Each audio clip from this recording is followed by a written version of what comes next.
बता दें कि ईरान ने इजराइल पर सुबह सुबह दागी है 100 मिसाइलें। ताजा मिसाइल हमले में इजराइल में 4 लोगों की मौत भी हो गई है और तेल अवीव और हाइफा में 100 से ज्यादा लोग घायल बताए जा रहे हैं।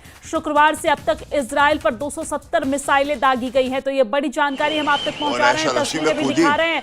तबाह हुई इमारतों की ये तस्वीर आप देख सकते हैं किस तरीके से हमले के बाद यहां पर स्थिति देखने को मिली। कि 2 अलग अलग तस्वीरों के माध्यम से हम आप तक पहुंचा रहे हैं। ईरान ने इजराइल पर सुबह सुबह मिसाइलें दागी हैं, 100 मिसाइलें दागी गई है। ताजा मिसाइल हमले में इजराइल में 4 लोगों की मौत की खबर भी सामने आ रही है और तेल अवीव और हाइफा में 100 से ज्यादा लोग घायल बताए जा रहे हैं। शुक्रवार से अब तक इजराइल पर 270 मिसाइलें दागी गई हैं और इस वक्त किस तरह का नजारा वहां पर है वो तस्वीरों के माध्यम से हम आप तक पहुंचा रहे हैं। ये 2 अलग अलग तस्वीरें आप देख रहे हैं जहां पर 4 लोगों की सिर्फ मौत ही नहीं हुई है बल्कि कई इमारतें भी इस दौरान ढह गई है। काफी नुकसान यहां पर पहुंचा है। धमाके की तेज आवाज सुनाई दी। सुबह सुबह मिसाइलें दागी गई है, 100 मिसाइलें दागी गई है और मिसाइलें दागने के बाद वहां पर किस तरह का नजारा था वो तस्वीरों के माध्यम से हम आप तक पहुंचा रहे हैं। ये 2 अलग अलग तस्वीर हम आप तक पहुंचा रहे हैं। ताजा हमले के बाद इजराइल में 4 लोगों की मौत हुई है। तेल अवीव हाइफा में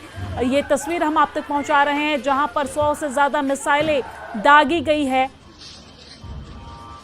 और ये देखिए अपार्टमेंट पर मिसाइल अटैक और मिसाइल अटैक के बाद वहां पर किस तरह का नजारा देखने को मिला। ये दूसरी तस्वीर में देखकर आप समझ सकते हैं। सुबह सुबह की ये तस्वीर है जब एक अपार्टमेंट पर मिसाइल अटैक किया गया और ये तस्वीर हम आप तक पहुंचा रहे हैं जहां पर धमाके की आवाज आती है और उसके बाद पूरे इलाके में अंधेरा छा जाता है।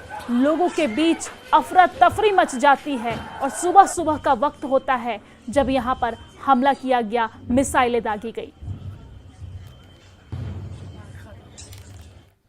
प्रधानमंत्री नरेंद्र